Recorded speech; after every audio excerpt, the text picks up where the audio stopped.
Allô tout le monde. Aujourd'hui j'ai un trade recap pour deux trades que j'ai pris aujourd'hui. Donc un loss puis un win. Fait que le premier loss j'ai perdu 100$, fait que c'est 1%. Puis après ça le deuxième, le win, j'avais under risk. Fait que après avoir hit TP j'étais à 86. Fait que tu sais, je suis environ à moins 20 pour le jour. Là. Fait que c'est environ break-even. Fait qu'en gros ce que j'ai trade aujourd'hui justement c'est Nasdaq. Fait que j'ai pris le Nasdaq ici.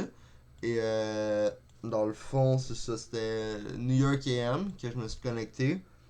Puis c'est ça. Fait que là, le premier trade que j'ai pris, c'est justement, on avait, au début au Open, on avait juste, j'aimerais genre sur 5 minutes, on avait juste Dump.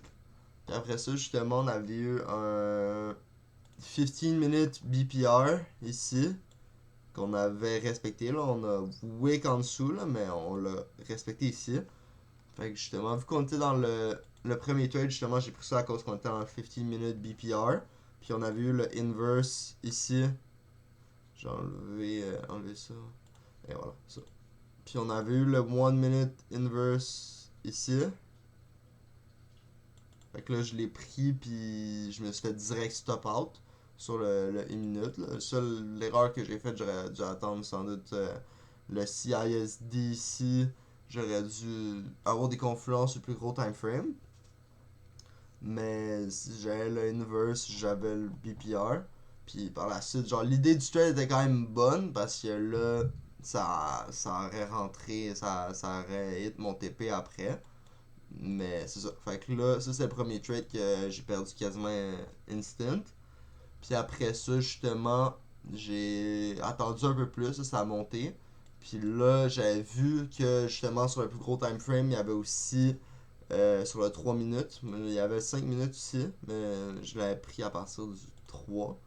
Fait que j'ai pris le inverse du 3 puis le CISD là. Je suis rentré comme sur le high de cette chandelle là. Mon entry était comme un peu dégueulasse, mais je savais que c'était un high probability trade, fait que ça c'est un peu mieux. Fait que là, j'ai mis break-even ici, au equal highs ici. Fait que, mais bon, j'ai mis break-even ici. Après ça, TP1 ici, j'ai enlevé 50%. Puis à la base, mon TP était supposé être all the way here. Mais quand je voyais qu'on chopait around, j'ai sorti environ à ce prix-là. Vu que là, on fait juste barcode action. Donc je pense que c'est vraiment un bon trade. C'est juste dans le 1 minute, j'ai essayé d'être trop early. Puis je me suis fait stop out vu que c'est juste sur le 1 minute. Mais après avoir été sur le 3 minutes sur les plus hauts time frames, c'est là que ça a mieux été. Ce que j'aurais pu faire pour m'améliorer, c'est mieux. Là, sûr que. Techniquement, j'ai bien fait de downsize mes lots, mais vu que je suis sur mon Eval FTMO, puis que je compte aller sur un top step, puis que là, tu sais, je peux risquer plus pour, euh, pour le compte, que là, je veux switcher. Fait que justement, j'aurais pu risquer plus sur celui-là. Là. Mon daily loss limit, c'est genre 500. Fait que j'étais quand même relativement correct à 1%. Mais ouais, globalement, c'est un bon trade. Juste essayer d'attendre un peu plus de confirmation sur les plus hauts time frames avant de enter dedans. Mais sur ça, les gens, c'est ciao. Moi, je vous laisse. On va retrade demain. Voir il va se passer quoi.